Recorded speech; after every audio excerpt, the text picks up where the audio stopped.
sa kanang tiwala sa kapulisan na gagawin ng tama. Mabigat po itong pinagdaanan dahil ilang linggo, yung grupo po nila, ang PNP, hindi umalis doon. Katakot-takot na demanda. Yung iba nasaktan na po. At may pressure na umalis kami. Pero tama ang naging desisyon ng pulis. Hindi po kami umalis, hindi umalis ang PNP despite everything. Mamaya, ipapakita ang larawan kung kano kadami ang pulis doon. Ang big break ay mong Biyernes na kung saan ay may mga testigong lumabas at nagsabi tungkol sa mga bagay-bagay sa na kung saan si Pastor. At yung Sabado pa lang, makikita nyo sa larawan mamaya kung kano kadaming pulis ang hinanda ni General Torre for the assault doon sa lugar na yun, base rito sa intelligence report. At pagkatapos nito, yan, ganyang kadaming tao na Sabado pa lang. Kumbaga sa pinaghahandaan mo na lahat, final assault na yan. Dahil na-pinpoint na kung nasaan na talaga siya. All of these pictures will prove that all the while, tama ang intelligence report, tama ang operasyon, maski anong pigil ang gawin sa amin na kung sinong kampo, still, kiniis po ito ng polis, maski anong pananakot ang ginawa, tuloy-tuloy kami.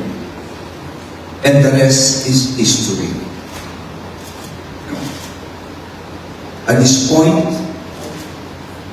bibigay ko muna kay Chief Marbil ang isang mikropono for his message sa ating mga kababayan. Chief. Magandang umaga po. And magandang hapon pala. And sabi po yung kahit sa SLG natin, kami from the President, and no one's above the law. So ito po yung pinapakita natin na kahit ang ganong hirap yung pressure, then tuloy-tuloy po kami. And we're so happy po na marami po tumulong sa amin. And sabi ko nga kay General Torre, pagkatapos ito, we need to file cases. Baka may upapalit yung mga sakit ng mga tao na naiiwan doon. That's what we did last time that I went to Davao. Nasave po kami ng dalawang tao na nagamit nila. Baka may mga gusto pang lumapit at gusto nang mag-fight na ng demanda against these people, mga nakabuso na abuse nila. So we're hoping, and sabi ko nga, and marami pang lalabas at mag-provide ng kaso against these people. And you'll see the real truth kung bakit po namin kanadong bulihin po itong taong ito. Maraming salamat po. Maraming salamat, Chief. And of course, ang ating walang tulog, walang pahinga, ang matapang po nating Grand Commander doon, si General Torre. General. Sir, on my part, I would like to express gratitude sa leadership ng PNP, the ALG, and of course, the President for the trust given to us, and most especially the support. And at this juncture, sir, gusto ko rin i-acknowledge ang mga kasama ko, mga ground commanders ko, na nandiyan ngayon sa harap natin at nasa may paligid na still faceless and nameless people na may trabaho para ma-achieve natin ang mission nila. Maraming salamat, sir. At this point, siguro, ipapalabas na lang namin para sa publiko, para makita po ninyo si Pastor Kibuloy. At ang kanyang mga kasama, pinapakita namin sa video ang proseso kung ginawa po ito, yan po ang kanyang kulungan. Kanina, nakita nyo kung mga martial, medical, sinunod po ng PNP ang proseso higil dito. So siguro, para bago tayo mag-question and answer at this point, Jean, pwedeng palabasin mo na si Pastor Apollo Kibuloy at ang kanyang mga kasama. Pakibasa na lang isa-isa kung sino mga kasama niya. Paki-enumerate na lang, please.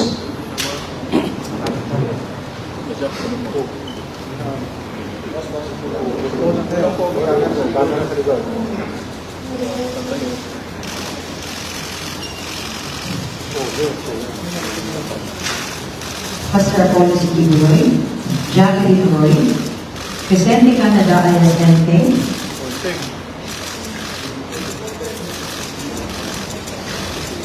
Ingrid Canada and Sylvia Semanes.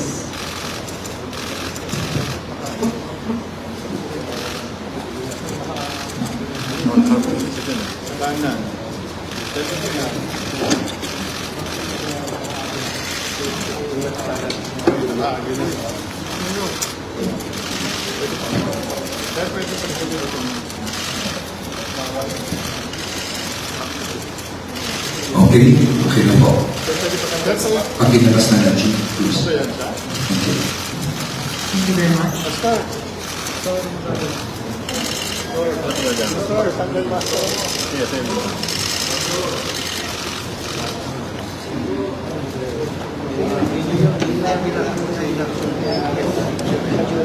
Now we will proceed with the question and answer. Each of you will be given one question and one follow-up question. We will start with Mr. Mar Gabriel of Net25, to be followed by Ms. Leia Ilagan of UNTV. Good afternoon, sir. Secretary General Tom. Sir, can you give us detail lang kung paano ba talaga yung nangyaring pagsubok ni Pastor? Ako, isa lang masasabi ko, no? Kasi yung word na pagsuko, no? Nagkaroon ng konting ulo sa nahuli at sa nasuko. Kakalamin ko lang, no, na nakita niyo yung litrato. Ilang araw pinagpagulan ng kapulisan. At to commend General Torre and his group ni General Marbil. Nasa korte na uli na I mean, for me, it makes no difference kung sumuko ka man. Kasi yun practically napaligiran ka na Siguro kung nasa ibang lugar ka, kung nasa Mindanao ka, kung nasa Visayas ka, nasa Luzon ka, yun, pwede ba sabihin mong sumuko?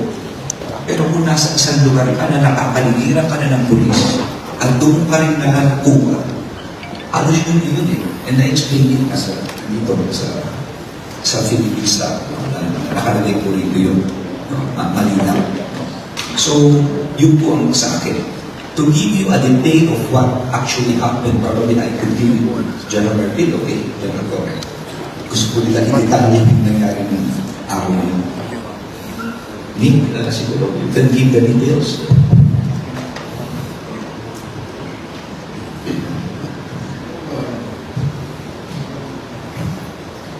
As the Secretary said, yung pagsuko, formality na lang yun because at the end of the day, whether he likes it or not, the end result will ultimately be the same. So maybe he just chose the path na feeling niya ay mas magaan para sa kanya. And on our part naman, mas gusto naman natin na wala nang masaktan pa additional. So, our 1 p.m. assault deadline ay in-extend ko ng konti. In-extend namin ni General Marbil ng konti para pagbigyan ng mga request nila na sila ay lalabas na ng usap. Kaya, nakita naman namin na lalabas na naman mga kondisyon nila ay tinignan naman namin na doable. So, pinagbigyan na lang para to save blood, tears, and sweat. Further blood, tears, and sweat na napakarami ng past 2 weeks na talagang hindi naman natin mga pulisan. So, ang ending na lang namin is, sige, gusto nyo sumakay sa aeroplano, masasakay natin kayo sa isa government plane, robot na Manila. So, that's what happened. Because kung hindi nila ginawa yun, gano'n din, sasakay din sila, baka not in that manner na sasakay sa plane. They really have no options whatsoever. Noong time na binigay na ng gobyerno, na binigyan namin ng signal ni General Marbil at ni SIRG na tapusin na ang standoff because I usually see it as a standoff. Kasi alam na namin mo nasan siya alam na rin nandiyan kami. So naglulungan na lang tayo sa mga searchers na yan. Pero bibigyan namin until na makita niyo sa Senate hearing, mapresenta sa publiko para hindi na magbago ang narrative if ever na may mangyari. So na-realize na siguro na since the public already knows what is the real narrative inside, na ang mga polis para makapasok dun sa kanyang hideout ay kinakatapan na. And with the Senate investigating panel mismo, ang nagsabi na this is what we should do. Eh, yun ang ginawa namin. So na-realize nila, big planner, talagang, wala nga, take it against me, but it's really, for my part, ay talagang inihulog na siya ng ating, on my part, talagang mahal kami ng Panginoon, kami mga pulis na yun. Mahal ng Diyos, hindi na nagkaroon ng ganung kaguluhan pa na major pa sa marang na-resolve ito on our favor. Yun lang. So, bottom line, he has no other options, but that there's no other outcome, but he will fall into the government hands. Tinigbigan lang namin na ito, wala nang additional na blood tears as well. Thank you. I'll just add na kay Victoria, no? And I think that's how it works. No? Alam mo, ganito po yung nangyari na yan. Ang nangyari po, maraming times na kami, it's a deception game kasi 80% when we started yung yung intelligence na paano papasukin, paano gagawin, that's on August 24. Alam na namin nandun. Meron kami, laki ng possibilities about 80 to 90% was yung intelligence mo dito, we were monitoring. Then when we entered on August 24, of course, nandito yan. Yung unang lugar na dapat puntahan, wala. So, ang namin. So, tuloy-tuloy pa rin, but we can see, ay niloko kami, ang nangyayari doon sa loob, hindi kami pinapayagan. Hindi kami pwede pumasok sa mga ibang lugar.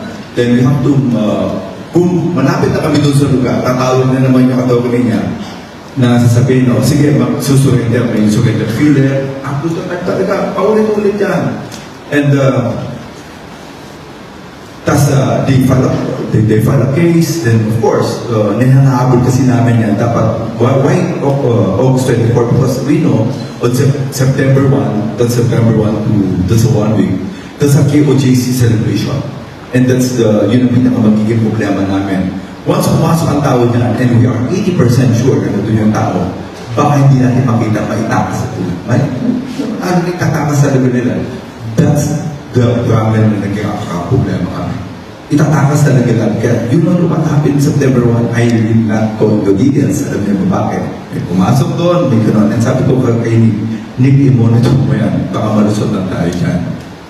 So paulit-ulit yun. Then, up to the time, we got a breakthrough. Din namin sa that was Friday. Na we are so sure na nandito sa lugar na yun. Alam na namin eh. Sabi ni Nick Seca, we will put a pressure on them, give them 24 hours. And tama si Nick, we will assault that's the last term na pinaalam ni General Dawzaga, self-permission to assault yung building. Sabi kasi kaya let us make sure kasi maraming buhay ang mamamatay dito. And sabi nga ni, during the Senate hearing, sabi po ng one of the senators na paano yung mga bata ni Pastor Ibulo may mga barel. And one, since sinabi mo yan, alam na namin, dinagdagan mo na nandun talaga. Na lalo kami na kumpisa, nandun talaga siya. Kasi hindi ka makakalabas doon eh. How we lock the door, yung place na yun, hindi ka makakalabas na kami namin security.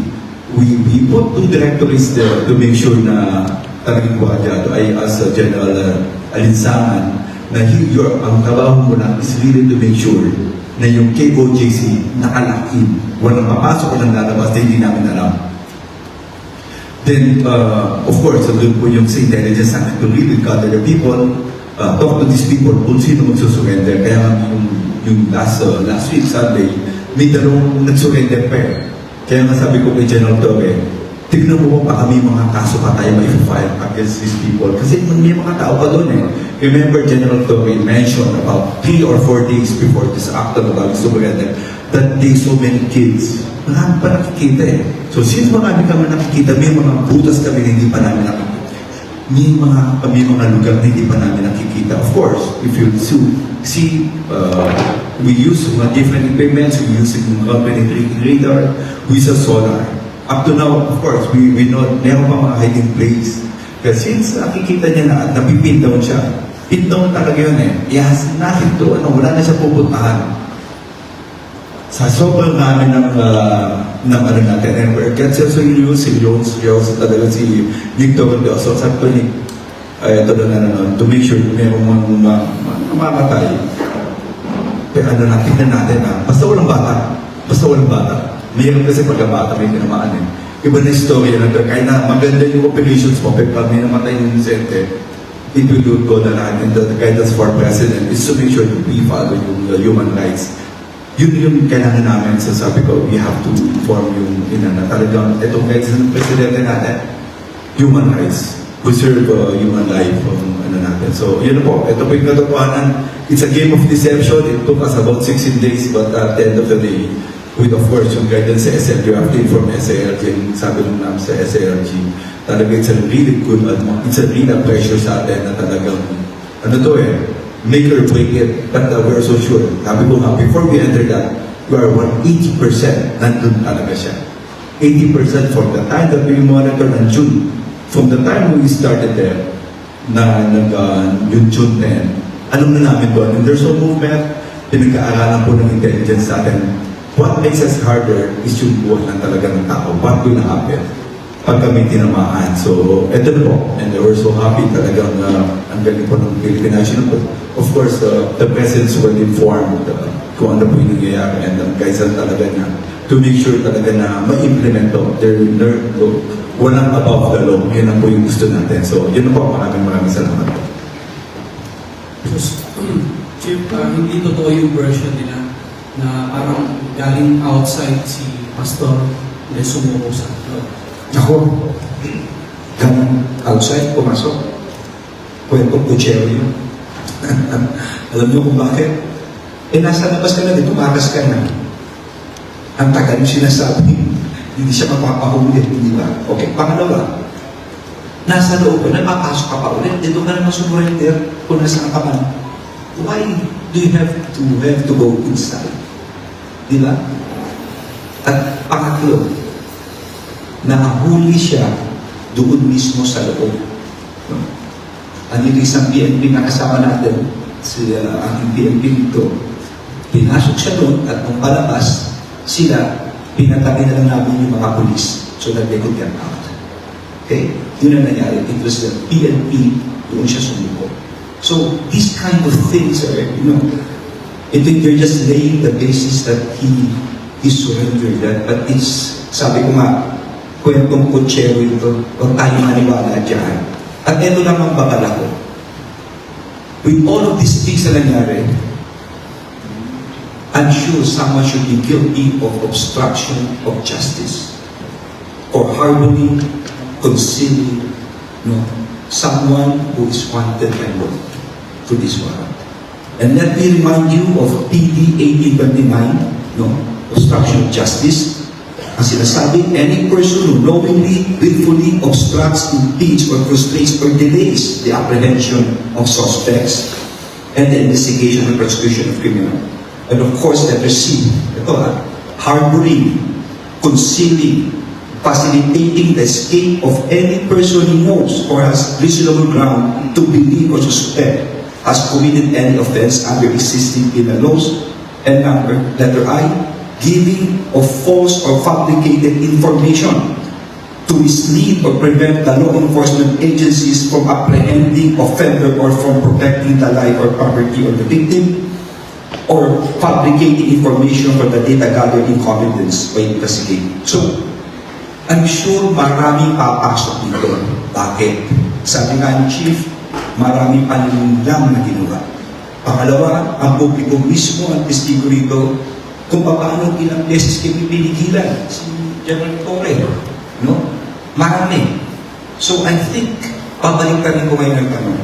Huwag na natin pag-usapan itong surrender thing na ito because I know all the while na sinasabi lang galing sa labas-pasok, kalokohan po yan, huwag kayo maniwala dyan. Isa lang ang dapat ilasagutan. kung ganun pala kabilis na isusurrender daw nila si Pastor Kibuloy, ibig sabihin, all the while, alam nila ni si Pastor Kibuloy ang pinagtataguan niya. We should investigate this, and those guilty should be sued accordingly. Dapat po maadimanda sila. Thank you very much, sir. We will now proceed with Ms. Leia Ilagan of UNTV to be followed by Ms. Ann Manonzo of Sunstar. Good afternoon, sirs. Sir, hindi lang yung mga miyembro at yung mga supporter, pastor, ang humarang sa inyo sa mga pulis sa pagsiserve ng bayan. Kahit yung una pa. Meron ba kayong mga kakasuhan doon? At meron bang ilalang personalidad na kakasuhan ng PNP? At sino-sino po ang mga ito? Kung ako dapat sa mga nangyari, no, papakumpal ko ito kay Chief PNP at sa ating mga sa PNP para tignan na lang. Kasi tignan nyo naman, what if baliktarin natin ang kwento? Ngayon, masaya tayo ito. Masaya tayo. What if baliktad? What if hindi namin nakita si Pastor Kibuloy? Malamang, people will be calling for my resignation. They will be calling for the head of General Bill or General Coren at that. Ito mga tao, pabaliktarin natin. At sinabi nga ng council niya, binantaan kami dalawa, na maski mag-retire daw siya, katakot-takot na demanda paabutin daw namin. Kaming tatlo. Just to show you a few things, ano ba yung mga demanda ko? Pakilabas ka. These are just of the cases na hinag sa amin para nang alam po niyo.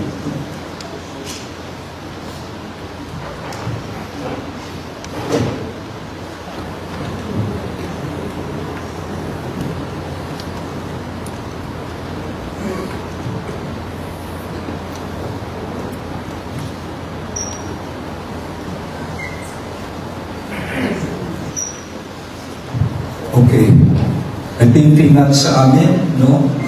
Ako, kasama ko si, Mother of Fleet of Amparo and Habeas Data in favor of petitioners in the Jesus, no? Unang kaso po yan against Benjamin Avalos, as JNG, Selena Etal, and others, General Barbid, General Tony. Marami po kami mga defendant dyan. Pinal po ito sa Davao. Pangalawa, next. Okay, Sonia Advincula against Benjamin Avalos Jr., Romel Marpil, Martinez, Oliver Lee, etc. Violations of Domasal, interruption of religious worship, offending religious feeling, grave threats, napakadami po nito. Nakadyan. Next. Rodrigo Roa Duterte versus Secretary Avalos, Marpil, Martinez, etc. Officer Professor City of Davao, for malicious mischief, first count. Next. Rodrigo versus Avalos Jr., Marpil, etc. Second count. Next. Okay. Hindi pa ito. Yung threat na ang dami talaga. So, i-reverse natin, what if baliktad na nangyari? Diba? So, ako naman, since tapos na po ito, okay na, let's just move on, may proseso tayo. But sa akin lang, let's learn from the lessons of the past. Sana wag naman maulit. That will also serve as a lesson to everyone na hindi kayo pwede mag-obstruct ng hustisya. Hindi matama yun. Dahil hindi biro ang pinagdaanan ng kapulisyahan dito. No? So, tinignan po namin kung talaga may nakakaalam kung saan siya nagtatago at kung alam nila kung saan siya nagtatago, ang mga taong ko dapat lamang demanda. No? Paimbestigahan po namin yan for obstruction of justice. Sir, kanina nabanggit na may mga kondisyones si Pastor sa kanyang pagsuko. Bukod po dun sa pagsakay sa aeroplano, ano pa po ang mga hiniling niya na kondisyon?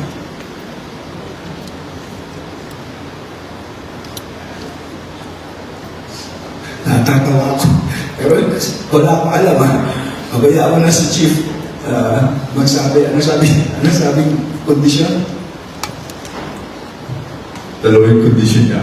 Number one, I daw niya makitisinig ko. Yun lang mo gusto niya. Ayun siya, that's a saving face kasi. That's what happened. That's really good. O narinig niyo ha? Ang kondisyon daw, ayaw daw niya makita ang mukha ni General Ling Torre. Isa daw yun sa kondisyon. Sir, na-retire na po ba yung warrant sa court? At saka meron na po bang commitment order kung saan siya pupulo? Yung lima, sir. So after this, dadalhin namin sa court kasi tinapos lang namin yung medical. Then ipapakita po namin sa court para yung mga acts po. Thank you very much.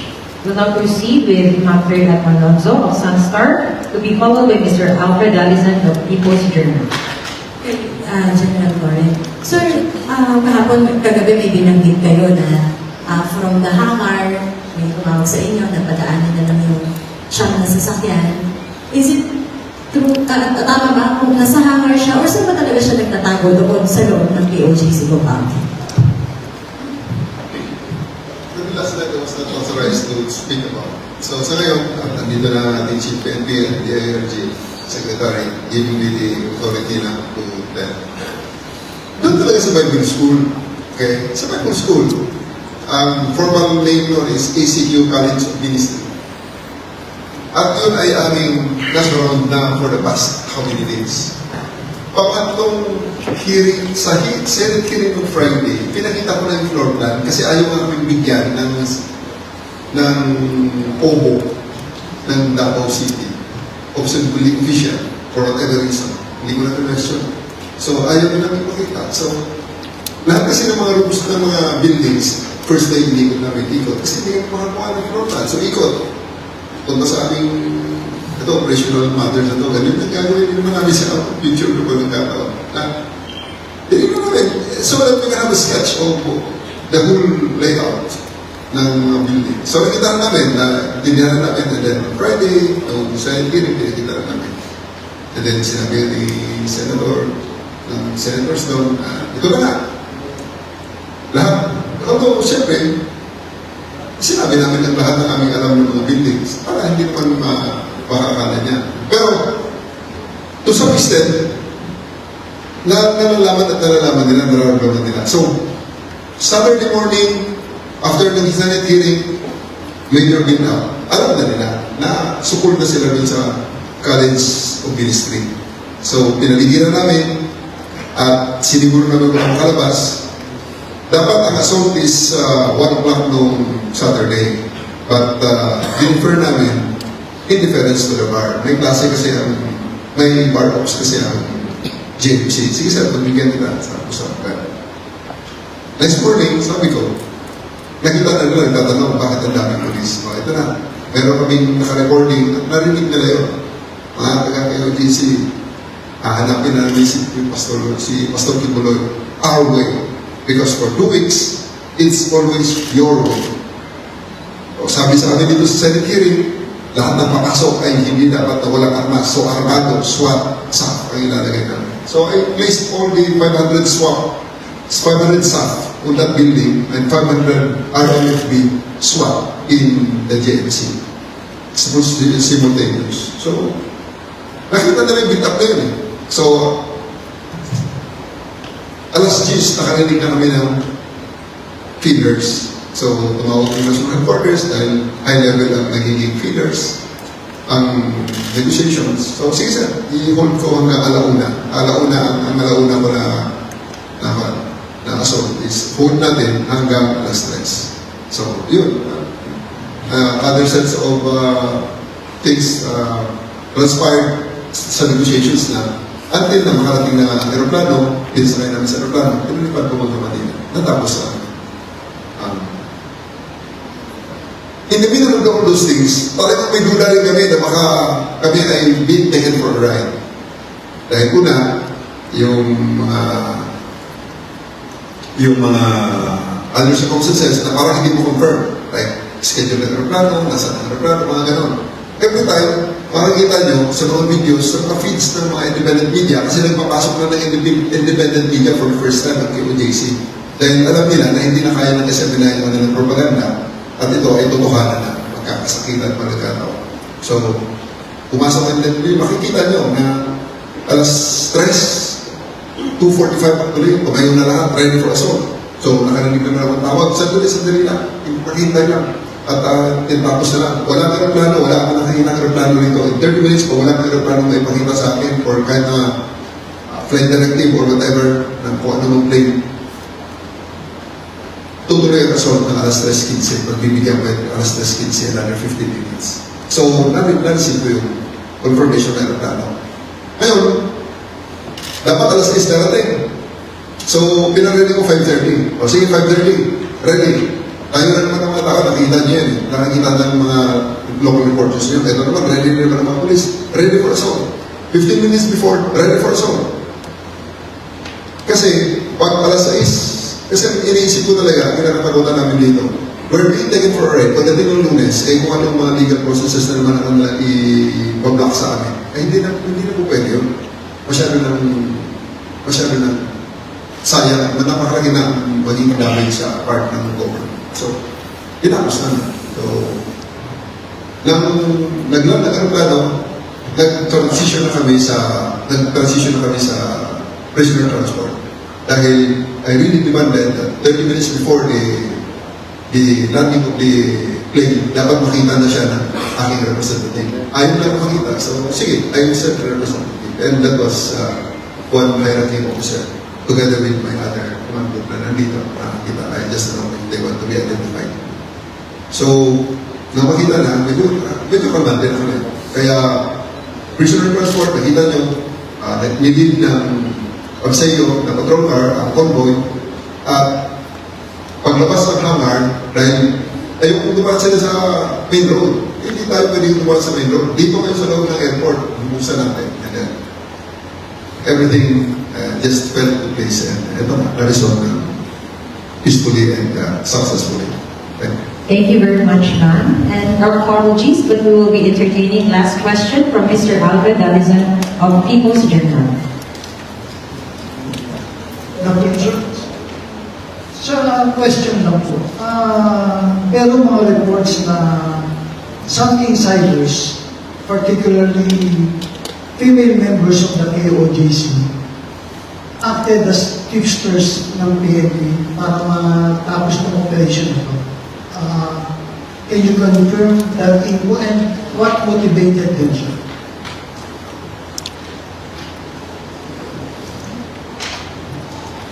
Ay yung tipster, marami naman kami sa intelligence, we don't want to mention. Tuloy-tuloy po yung intelligence namin. Yung tipster naman talaga, lahat magbibigay, may tama o may mali. Kaya nga, naghahanap kami talaga. But of course, someone yung Friday talaga, yung nakuha po ng mga tao natin, talagang tama yung sabi nyo, maybe na-discarded na sa belief niya kay Pastor Tibuloy. So, he wants to tell na yung kuhaan sa inyo lugar. But, sabi nga ni General Torre, alam naman namin yung lugar. Hindi na kami kumbaga hindi kami 100%. Kasi dito kasi ang gusto namin, yung make an assault, 100%. It will cause life or distraction, no? O kung hindi mo makuha yan, at laki problema, talagang blunder sa PNP yan. Kung may nakatulong man sa amin, that's really true. That's on Friday, may at least na-reinforce na-reinforce po yung belief namin na nandun talaga yung tao. And everyday po kasi sabi ko nga kay General to, we map up lahat ng pinupuntahan namin, lahat ng inaano namin. Yung lahat na papasok, lahat ng lalabas, we check all the CCTVs everyday. Umaga, hapon, matakasan kami. Kasi namin pumapasok may event kasi sila doon. May pumasok pa doon na merong inquiry. That's really a big problem sa PNP. And I think, tama po yung sinasabi ng natin, we really, walang makakalabas at walang makakapasok na hindi namin alam. Yun ang natin, ang consideration namin. And sabi ko nga, yung pinasok namin, we are 80% or more na nandun talaga si Pastor Tibuloy. So, kung meron yan, we need to disprove it. Kaya hindi po kami lumalabas. Sabi po ni General Torre, hindi kami aalis yan kung hindi namin nakikita. Tunay po yun. Yun po yung talagang nangyari. Thank you very much, sir. And we request our SKLG, sir, for his final message.